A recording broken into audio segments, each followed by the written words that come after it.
Di tengah hamparan tanah Jawa Timur, berdirilah dua gunung megah yang seolah menjadi penjaga langit dan bumi, Gunung Semeru dan Gunung Bromo. Kedua raksasa ini bukan sekadar gunung berapi, melainkan saksi bisu kisah penciptaan Pulau Jawa, menurut legenda kuno Hindu dan kepercayaan masyarakat Jawa. Sebelumnya bantu subscribe, like, dan tulis amin di kolom komentar. Semoga menjadi wawasan dan kecintaan kita terhadap sejarah Nusantara. Konon, pada masa ketika dunia masih muda, Pulau Jawa hanyalah tanah terapung, goyah diterpa ombak samudera luas. Para dewa di kahyangan merasa kasihan melihat bumi yang belum kokoh. Maka Dewa Wisnu turun menjelma menjadi seekor kura-kura raksasa, menopang pulau di punggungnya. Sementara Dewa Brahma dan Dewa Siwa menurunkan puncak Mahameru dari kahyangan, puncak tertinggi tempat para dewa bersemayam, dan menancapkannya di tanah Jawa untuk menstabilkan bumi.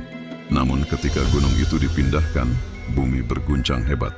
Puncak Mahameru yang begitu besar bergeser ke selatan, dan sebagian bagiannya terlepas, membentuk gunung baru. Itulah Gunung Bromo. Sejak saat itu, Semeru dan Bromo menjadi simbol langit dan api, dua kekuatan abadi yang menjaga keseimbangan alam Jawa. Kabut pagi turun pelan di lereng Gunung Bromo. Suara gong dan mantra mengalun lembut, berpadu dengan aroma dupa yang menembus udara dingin. Di bawah sinar bulan yang samar, ribuan warga Tengger berjalan kaki menuju kawah, membawa sesaji hasil bumi, pisang, beras, ayam, bahkan uang logam.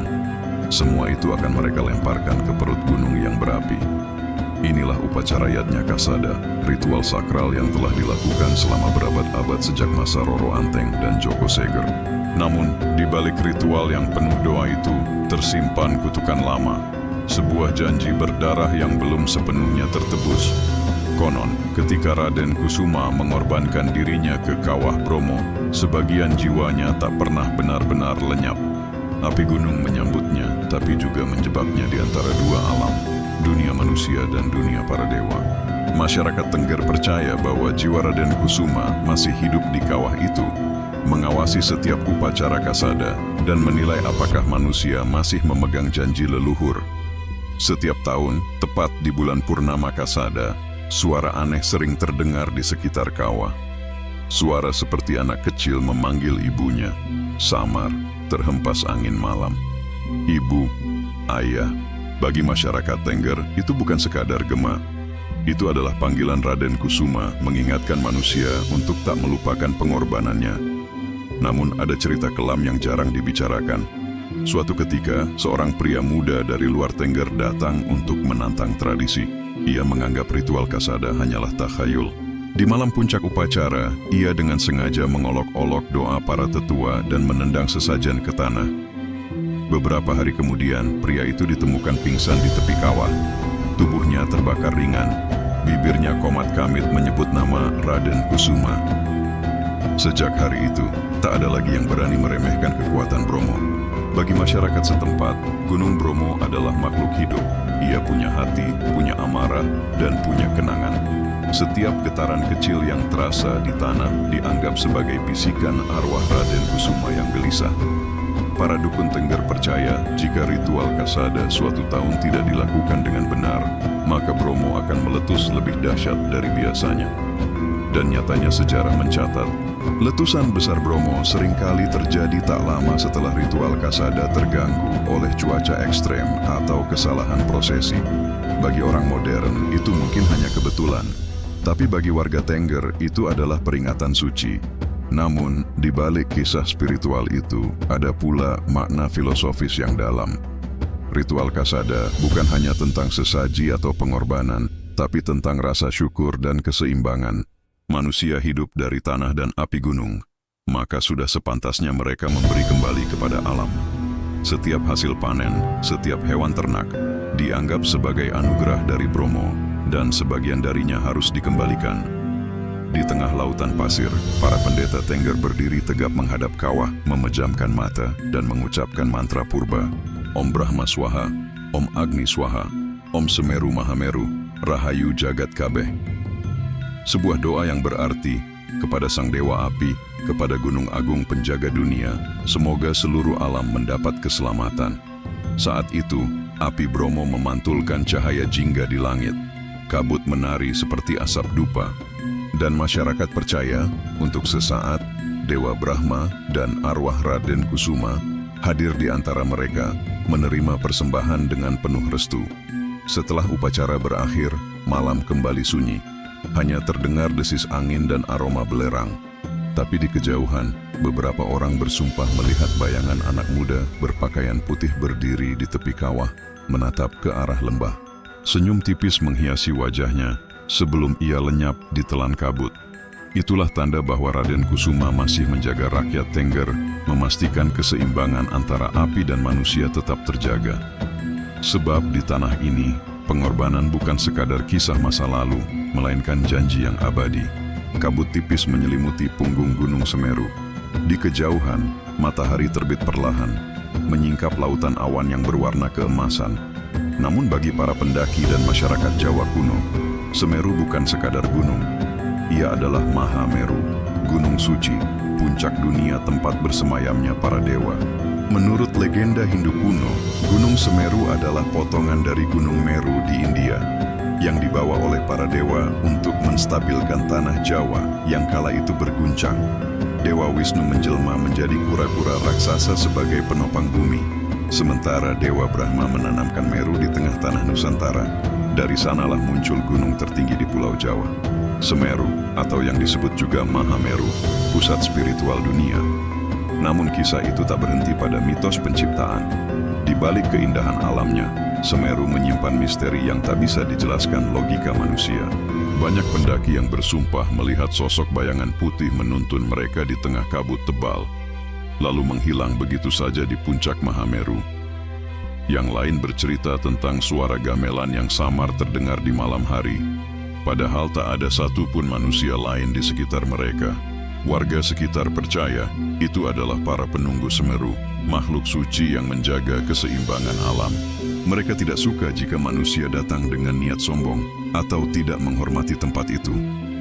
Sebab bagi mereka, Semeru bukan tempat wisata, melainkan pura terbesar di langit Jawa. Setiap langkah menuju puncak Mahameru bukan sekadar pendakian fisik, melainkan perjalanan batin. Para pendaki yang pernah sampai di puncak kerap mengatakan bahwa mereka merasa seolah-olah melihat dunia dari mata para dewa. Udara menjadi tipis, pandangan luas tak terbatas, dan di sana, di ketinggian 3.606 meter, manusia terasa sekecil debu. Namun ada pula kisah-kisah kelam yang beredar. Konon, tak semua yang naik ke Mahameru bisa kembali. Ada yang hilang di telan kabut, ada pula yang ditemukan tanpa nyawa, tubuhnya utuh, tapi wajahnya tersenyum, seolah sedang melihat sesuatu yang indah. Masyarakat menyebut mereka telah dipanggil oleh Semeru. Diyakini, roh-roh itu kini menjadi bagian dari penjaga gunung, abadi dalam kesunyian abadi di antara langit dan api. Di lereng Semeru terdapat Ranu Kumbolo, danau suci tempat para pendaki biasanya berkemah. Namun bagi masyarakat Jawa kuno, tempat ini adalah gerbang spiritual. Airnya yang jernih dianggap sebagai cermin dunia gaib. Saat malam tiba, kabut turun lembut di atas air, dan di kejauhan terdengar suara-suara lirih seperti nyanyian. Para penduduk sekitar percaya itu adalah gamelan para dewa, pertanda bahwa alam sedang seimbang. Siapapun yang berani berteriak, bersumpah serapah, atau berbuat sombong di sana akan dihilangkan oleh penjaga gunung. Beberapa pendaki bahkan bersaksi mereka melihat istana cahaya di tengah kabut. Siluet bangunan tinggi berwarna keemasan, mirip candi, berdiri di atas awan. Namun ketika mereka mendekat, semua lenyap, hanya tersisa aroma bunga melati dan bisikan. Jangan melangkah lebih jauh manusia, ini bukan dunia kalian. Pendeta Hindu dari zaman Majapahit meyakini, di puncak Mahameru terdapat kahyangan para dewa. Dewa Siwa bersemayam di sana, ditemani para arwah suci dan penunggu alam. Oleh karena itu, banyak ritual kuno dilakukan di kaki gunung, terutama di Pura Mandaragiri Semeru Agung di Lumajang, tempat pemujaan untuk Dewa Siwa dan leluhur Nusantara. Setiap tahun, para umat Hindu dari berbagai daerah datang membawa sesaji dan bunga. Berdoa agar Semeru tetap tenang, agar api di perut bumi tidak bangkit membawa bencana. Mereka percaya, Semeru adalah penyeimbang dunia. Jika gunung itu murka, maka keseimbangan antara langit dan bumi akan terguncang. Namun bagi sebagian orang Jawa tua, Semeru bukan sekadar tempat dewa, tapi juga tempat asal jiwa. Setelah manusia meninggal, rohnya akan berjalan ke arah timur, menuju puncak Mahameru, tempat ia akan menunggu keputusan akhir. Apakah naik ke langit atau kembali lahir ke dunia? Karena itu, dalam tradisi lama, orang Jawa sering menghadap ke timur saat berdoa, seolah menyapa gunung tempat asal dan tujuan hidup. Menjelang akhir malam, awan mulai membuka jalannya, memperlihatkan puncak Semeru yang menjulang di antara bintang. Suara letupan halus terdengar, disusul kilatan cahaya merah dari kawah Jonggring Saloka. Di sanalah, menurut legenda, Dewa Siwa sedang bermeditasi, menjaga api kehidupan agar tetap menyala, dan di bawah sinar bulan, bayangan gunung itu seakan hidup, seolah Semeru berbicara, mengingatkan manusia. Jangan pernah angkuh di hadapan alam, sebab gunung adalah saksi dari lahir dan matinya peradaban. Gunung Semeru, tempat di mana langit dan bumi bersentuhan, menyimpan pesan kuno bahwa kehidupan hanyalah pendakian tanpa akhir. Dan hanya mereka yang datang dengan hati bersih yang akan melihat puncak sejati. Bukan dari batu dan tanah, tapi dari kesadaran dan ketenangan jiwa. Langit di atas Jawa membara merah. Petir berkelebat, disusul dentuman dahsyat yang mengguncang bumi. Di masa kuno yang hampir terlupakan, manusia percaya bahwa saat Gunung Semeru dan Gunung Bromo bergolak bersamaan, itu bukan sekadar gejala alam, melainkan pertanda perang para dewa. Konon, di zaman Majapahit masih berupa kerajaan roh dan dewa, bumi Jawa dijaga oleh dua kekuatan besar. Dewa api, Brahma, yang bersemayam di Gunung Bromo, dan Dewa langit, Siwa Mahadewa, yang bertakhta di puncak Mahameru. Keduanya memiliki tugas menjaga keseimbangan dunia. Satu membawa kehidupan melalui cahaya dan kehangatan, satu lagi menjaga kesucian dan ketenangan alam semesta. Namun seperti kisah langit dan bumi, keseimbangan itu tidak selalu damai. Suatu masa, bumi Jawa berguncang hebat. Gunung-gunung berapi menyala bersamaan, dan langit tak lagi biru. Para leluhur menyebutnya sebagai perang api dan langit. Saat para dewa berselisih tentang nasib manusia, dikisahkan bahwa Roro Anteng, putri keturunan Majapahit yang menjaga tanah Tengger, datang ke kaki Semeru untuk memohon restu agar wilayahnya damai. Ia membawa persembahan bunga 7 rupa dan dupa suci, berdoa di bawah cahaya bulan purnama. Namun tiba-tiba bumi bergetar, angin menderu dan suara berat terdengar dari arah puncak. Wahai putri manusia, engkau memohon kedamaian, tapi manusia tidak lagi menghormati alam. Mereka menebang, menjarah, dan melupakan janji lama. Apakah engkau siap menebus dosa dunia? Roro Anteng terdiam, air matanya jatuh, menyatu dengan debu dan tanah. Dari dalam kawah Semeru muncullah sosok bercahaya, Dewa Siwa dengan mata menyala seperti bara. Ia mengangkat tangannya, lalu langit terbelah dua.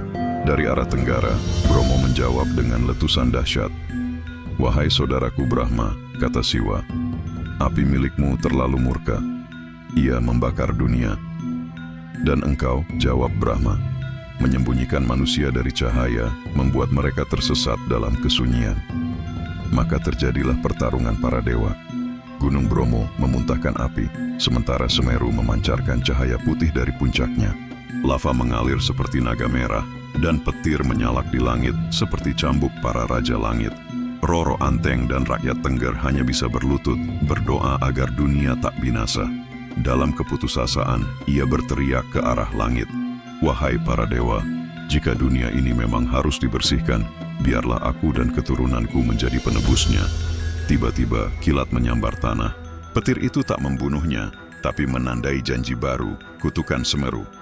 Dewa Siwa dan Dewa Brahma berhenti bertarung. Mereka sepakat memberi Roro Anteng sebuah takdir. Mulai hari ini, engkau dan keturunanmu akan menjaga gunung-gunung ini. Setiap tahun kalian harus mempersembahkan hasil bumi ke Kawah Bromo sebagai tanda keseimbangan. Jika manusia lupa melakukannya, maka Semeru dan Bromo akan bersatu kembali, menghancurkan dunia. Sejak saat itulah, lahir upacara Kasada sebagai bentuk janji manusia kepada para dewa gunung. Dan konon, suara gemuruh yang terdengar di antara Semeru dan Bromo adalah gema dari perang lama yang belum sepenuhnya berakhir. Tiap kali langit Jawa merah menyala di malam hari, para tetua Tengger akan berbisik pelan. Para dewa sedang berbicara, semoga mereka masih bersahabat. Namun, kisah ini juga menyimpan misteri yang tak pernah terpecahkan. Beberapa pendaki yang mencapai puncak Semeru pada malam tertentu mengaku melihat dua cahaya besar di langit. Satu berwarna merah seperti api, satu lagi putih seperti kabut bulan. Keduanya berputar perlahan, seolah menari. Beberapa menit kemudian, bumi bergetar pelan, seperti salam dari dua kekuatan purba yang masih menjaga Jawa hingga kini. Dan sejak hari itu, masyarakat percaya, selama upacara kasada masih dilakukan, selama manusia masih menghormati gunung dan langit, tanah Jawa akan tetap berdiri. Tapi jika manusia sombong dan melupakan janjinya, maka kutukan, Semeru akan bangkit, dan perang antara api dan langit akan kembali mengguncang dunia. Kabut menutup puncak gunung. Suara gamelan samar terdengar dari kejauhan, seolah dewa dan manusia masih saling berbisik. Gunung Semeru berdiri megah, Bromo berasap lembut di kejauhan. Keduanya diam, tapi dalam diam itulah tersimpan rahasia abadi tanah Jawa. Kabut tebal menyelimuti Gunung Semeru. Angin berdesir lembut, tapi di sela-selanya ada suara samar, seperti kidung kuno yang bergema dari balik awan. Para pendaki menyebutnya suara penjaga langit. Sedangkan para tetua Tengger tahu, itu bukan sekadar suara angin, itu adalah panggilan dari dunia lain. Sejak dulu Semeru bukan hanya gunung tertinggi di Pulau Jawa, ia dianggap pusat dunia, Axis Mundi. Tempat di mana bumi bersentuhan dengan kahyangan. Dalam kitab kuno, disebutkan bahwa Mahameru adalah gunung yang dibawa langsung oleh para dewa dari India, ditanam di jantung Jawa untuk menjaga keseimbangan dunia. Dan di puncaknya berdiri gerbang menuju alam para dewa, yang tak semua manusia boleh menatap. Suatu malam di masa lalu, pada zaman ketika Majapahit mulai memudar, seorang Brahmana muda bernama Rishi Agnawisesa melakukan perjalanan spiritual ke puncak Semeru. Ia ingin mencari jawaban mengapa tanah Jawa sering diguncang letusan dan bencana.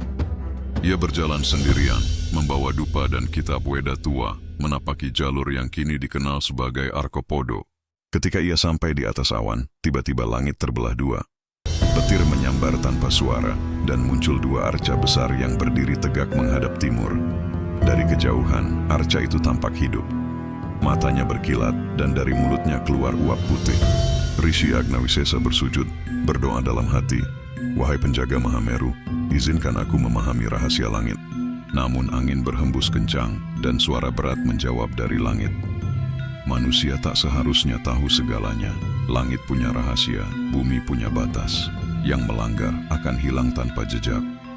Sejak malam itu, tak ada yang melihat Rishi Agnawisesa lagi.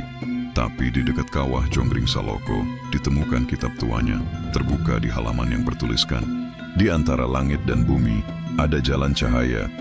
Siapa yang menapakinya dengan hati murni akan menyatu dengan para dewa. Siapa yang datang dengan kesombongan akan ditelan api Semeru." Berabad-abad kemudian, banyak pendaki modern yang menceritakan kisah aneh di puncak Semeru. Ada yang melihat bayangan putih berjalan di atas awan. Ada pula yang mendengar suara gamelan dari arah kawah, padahal mereka berada di ketinggian 3,676 meter di atas batas kehidupan. Beberapa di antaranya bahkan tidak pernah kembali. Salah satu kisah paling terkenal adalah ekspedisi tahun 1980-an. 4 pendaki dari Malang berangkat mendaki saat bulan purnama, berniat bermalam di puncak Mahameru untuk melakukan meditasi. Malam itu langit bersih, bintang terang. Namun menjelang tengah malam, kabut turun mendadak dan mereka mendengar suara seperti langkah kaki mengitari tenda. Ketika salah satu dari mereka menyalakan senter, ia melihat siluet tinggi berpakaian putih melintas perlahan, lalu lenyap ke dalam kabut. Keesokan paginya, hanya 2 orang yang berhasil turun. Keduanya linglung, tidak bisa berbicara selama berhari-hari. Saat ditanya apa yang terjadi, salah satunya hanya berbisik, "Kami melihat gerbang cahaya, tapi 2 teman kami memilih masuk." Sejak itu, banyak pendaki percaya bahwa di puncak Semeru ada jalan cahaya Mahameru, gerbang menuju alam para dewa, terbuka hanya pada malam tertentu ketika bintang Bharani dan Kritika sejajar di langit timur. Para spiritual Jawa meyakini Gunung Semeru adalah penjaga keseimbangan dunia. Setiap kali manusia terlalu serakah atau terlalu sombong terhadap alam, Semeru akan bersuara melalui letusannya. Itu bukan murka semata, tapi peringatan dari langit. Dan hingga kini, tiap kali gunung itu mengeluarkan asap putih yang menjulang tinggi, masyarakat Tengger percaya itu adalah napas para dewa yang sedang menenangkan dunia. Sementara jika asap berubah menjadi gelap dan memutar seperti pusaran naga, maka itu tandanya alam sedang terguncang oleh dosa manusia. Dari kejauhan, Bromo dan Semeru tampak seperti dua saudara yang terus berjaga. Yang satu berapi-api, yang satu sunyi dan agung. Namun keduanya masih menyimpan satu rahasia besar, apa yang sebenarnya tersembunyi di balik puncak Mahameru. Para tetua berkata, itu bukan tempat untuk dilihat dengan mata, tapi dengan hati. Karena siapapun yang menatap gerbang langit dengan niat duniawi akan disapa oleh abadi. Kini, tiap pendaki yang menapaki jalur Semeru membawa pesan dari para tetua. Naiklah dengan hormat, turunlah dengan syukur. Karena gunung bukan sekadar batu dan pasir, ia hidup, ia mendengar, dan ia menyimpan rahasia langit dan api yang tak pernah padam. Langit di atas Semeru tampak murung, awan hitam menggulung, menyembunyikan matahari di balik kabut tebal. Di lereng Ranupane, para tetua Tengger mulai membaca pertanda, burung elang terbang rendah, suara gemericik air berhenti, dan anjing-anjing menggonggong ke arah puncak. Mereka tahu Mahameru sedang tidak tenang.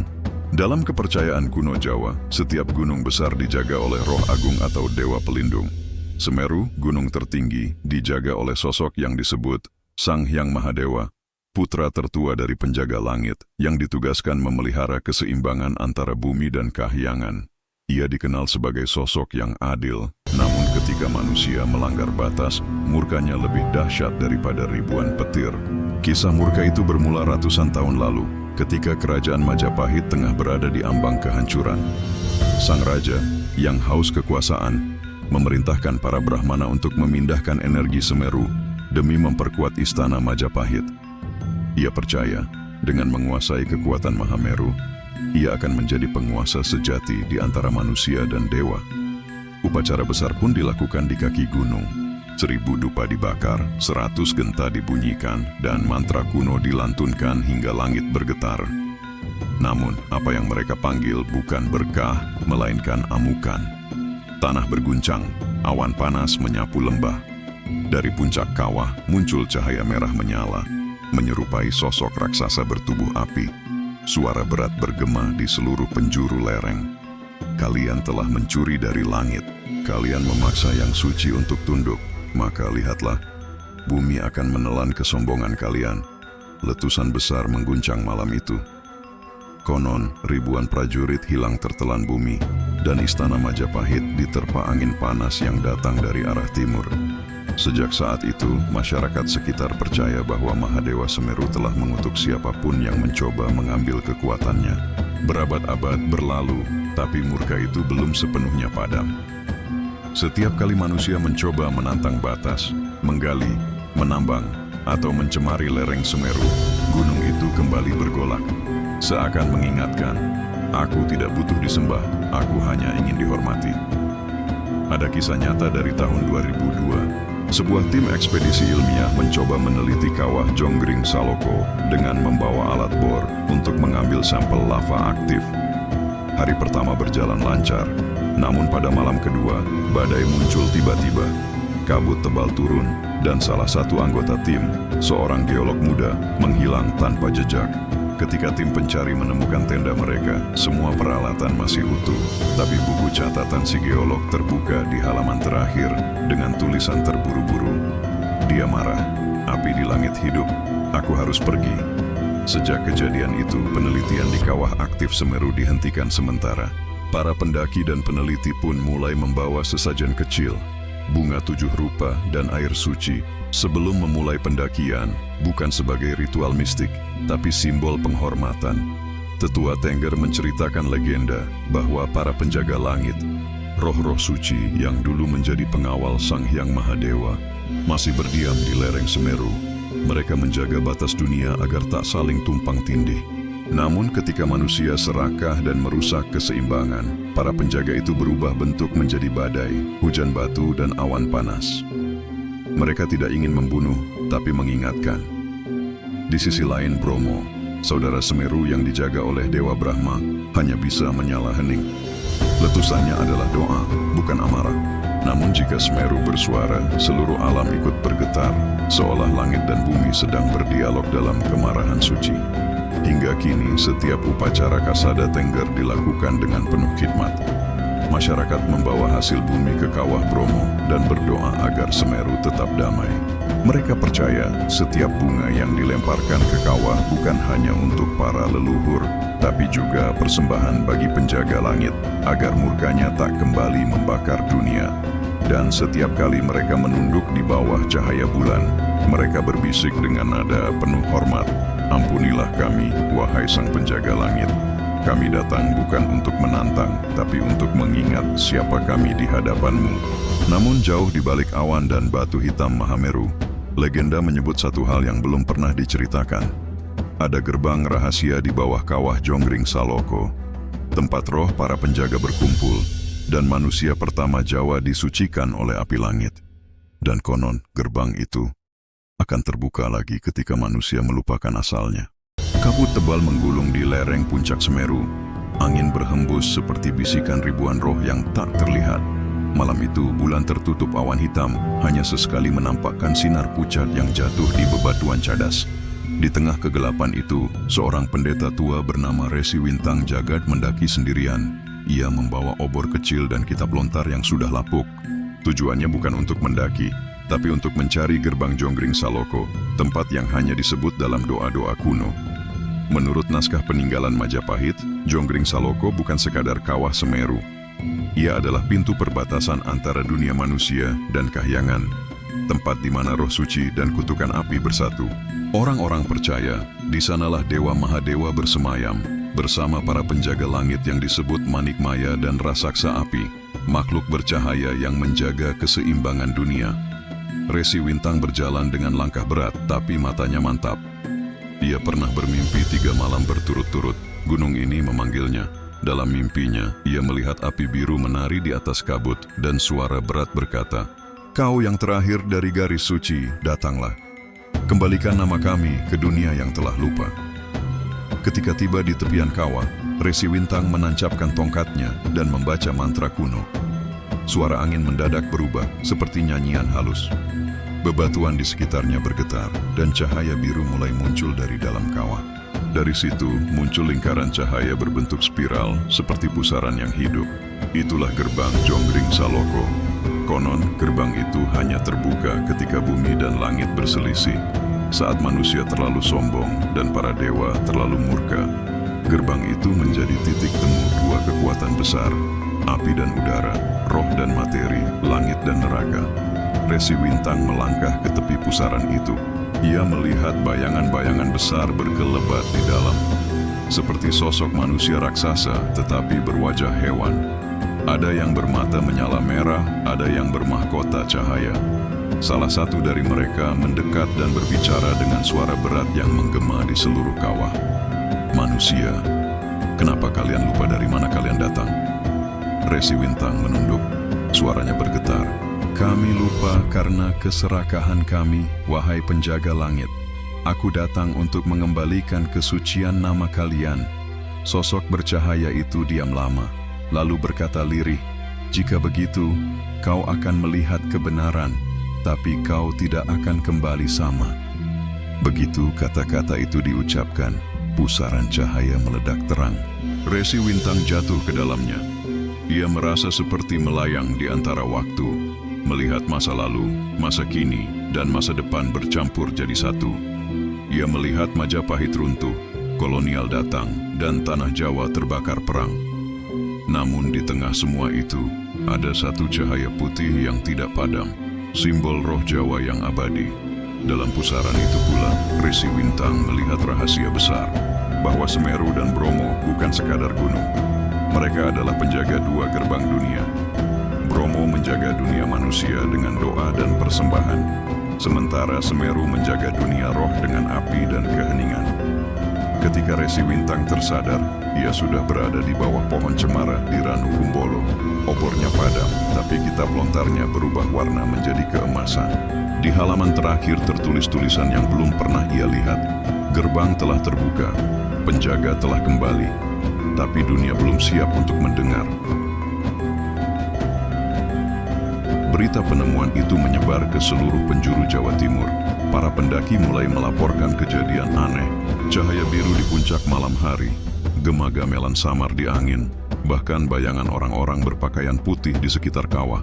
Pemerintah mencoba menjelaskan sebagai fenomena alam, tapi para tetua Tengger tahu gerbang itu memang ada. Dan kini, dunia spiritual serta dunia manusia kembali bersinggungan. Tetua terakhir Tengger Mbah Senen berkata dalam wawancara tahun 1978, Semeru bukan sekadar gunung, ia adalah cermin langit. Jika manusia berbuat baik, ia diam. Tapi kalau manusia mulai tamak, ia akan bersuara. Kata-kata itu menjadi ramalan yang menggantung hingga kini. Setiap kali Semeru meletus, warga Tengger percaya itu bukan bencana, melainkan panggilan dari penjaga langit agar manusia kembali rendah hati. Dan begitulah, legenda Jonggring Saloko bukan hanya kisah mistik, tetapi pengingat bahwa di balik keindahan dan kekuatan alam Jawa, tersimpan keseimbangan yang rapuh antara yang terlihat dan yang tak terlihat. Setelah peristiwa terbukanya gerbang Jonggring Saloko, dunia tak lagi sama. Langit di atas Semeru sering berwarna ungu keemasan, pertanda alam gaib dan alam nyata mulai bersinggungan. Orang-orang desa mulai mendengar suara gamelan setiap malam Jumat Legi, padahal tak ada seorang pun yang bermain. Sementara para pendeta tua merasakan getaran halus di tanah, seperti detak jantung bumi yang mulai resah. Para tetua Tengger memperingatkan, jika manusia tidak segera menenangkan diri, akan datang masa di mana para dewa menuntut haknya kembali. Dan benar saja, masa itu pun tiba. Di puncak tertinggi Semeru, di antara asap belerang dan bara abadi, Dewa Mahadewa yang selama ini bersemayam dalam diam, mulai resah. Ia melihat manusia semakin tamak, menjarah hutan, menambang batu, dan melupakan penghormatan pada tanah leluhur. Keserakahan mereka mengoyak keseimbangan alam, membuat roh penjaga kecil kehilangan tempatnya. Akhirnya, sang dewa memutuskan turun ke dunia, bukan untuk menolong, tapi untuk menguji. Wujudnya tidak lagi bercahaya.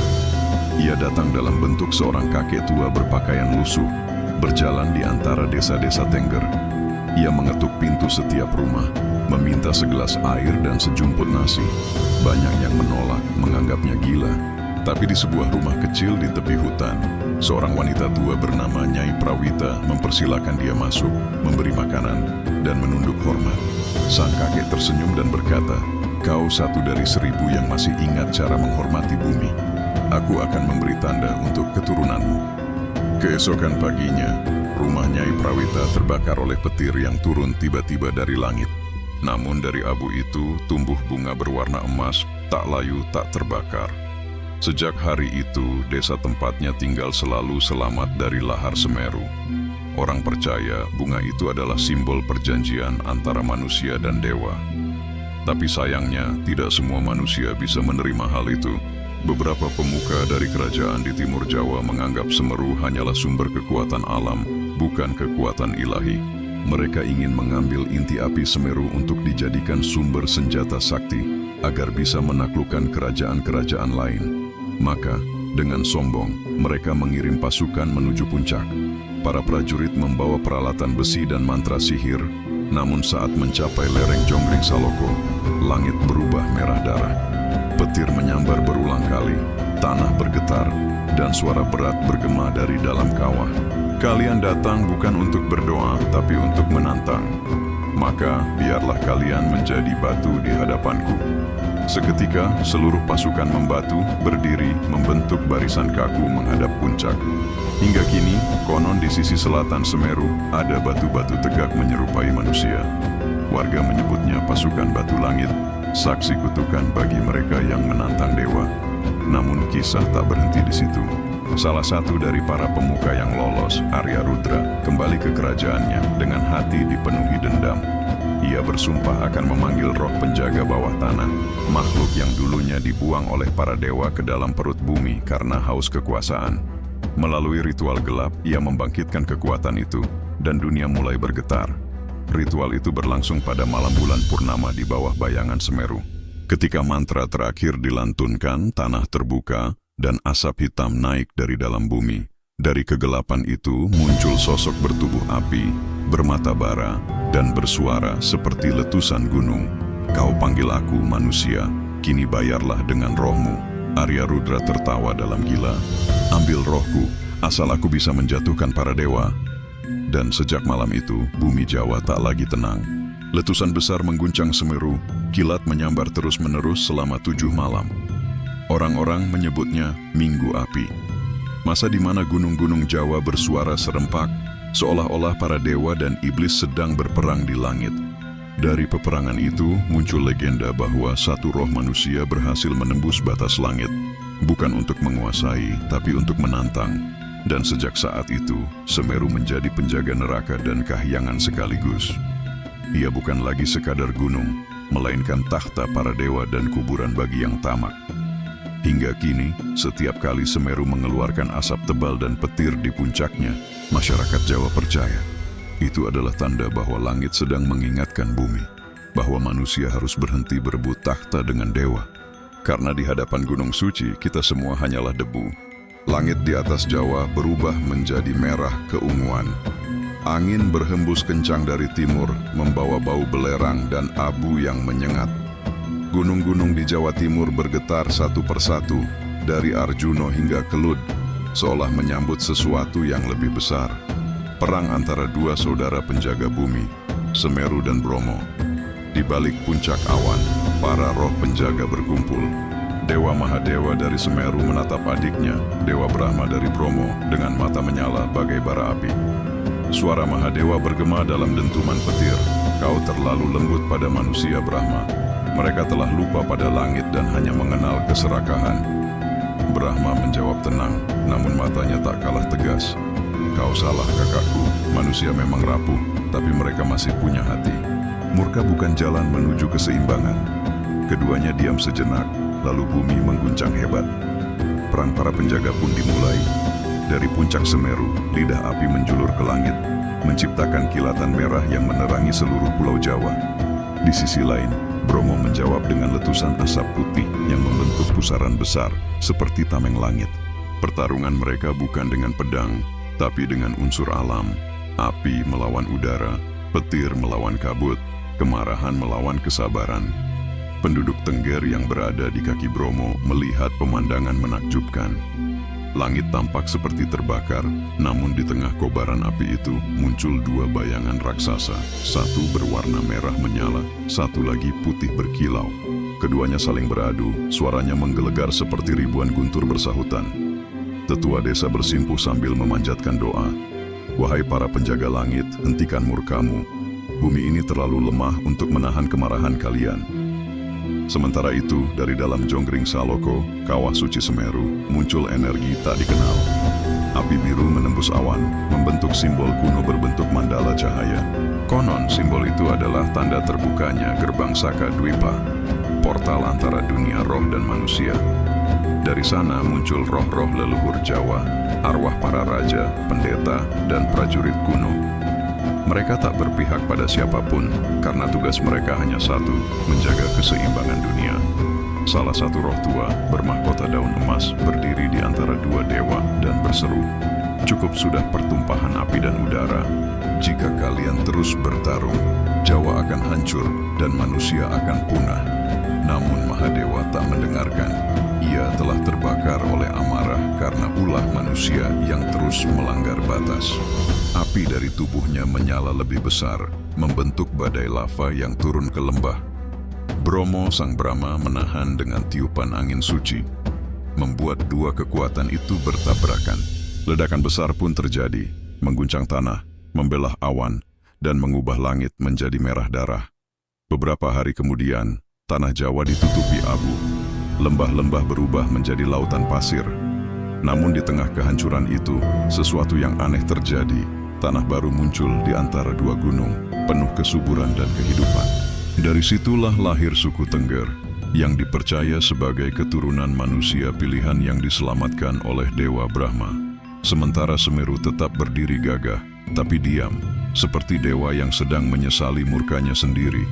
Ia tak lagi mengeluarkan api selama puluhan tahun, seolah sedang bertapa dalam kesunyian. Tetua Tengger mengatakan bahwa setelah perang itu, Bromo dan Semeru membuat perjanjian suci. Aku menjaga langit dan kau menjaga bumi. Bila manusia melupakan kami, maka gunung akan kembali bersuara.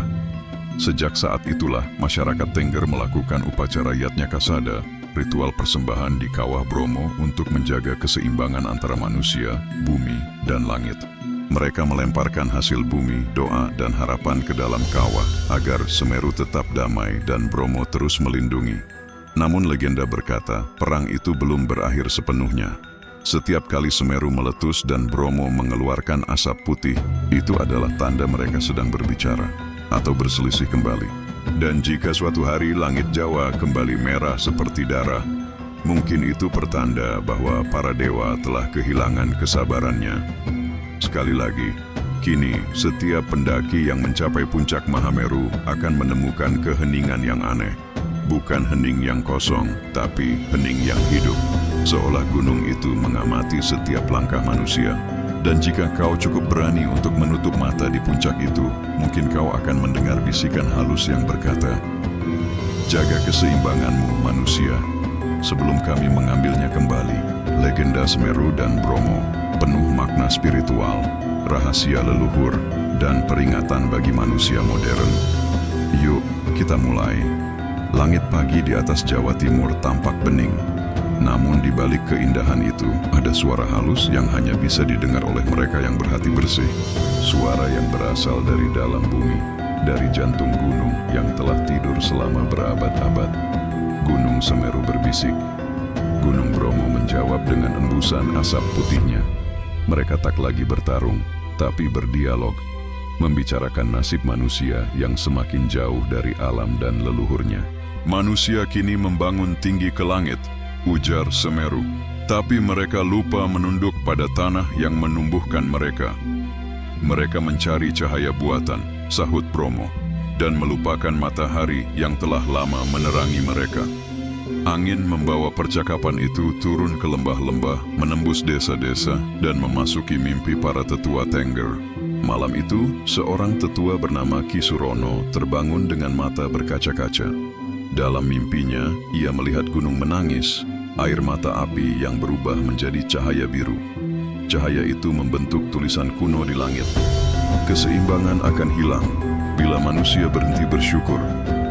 Keesokan harinya, penduduk Tengger berkumpul di kaki Bromo. Mereka merasa ada sesuatu yang berbeda. Udara dingin, tapi terasa hangat di dada.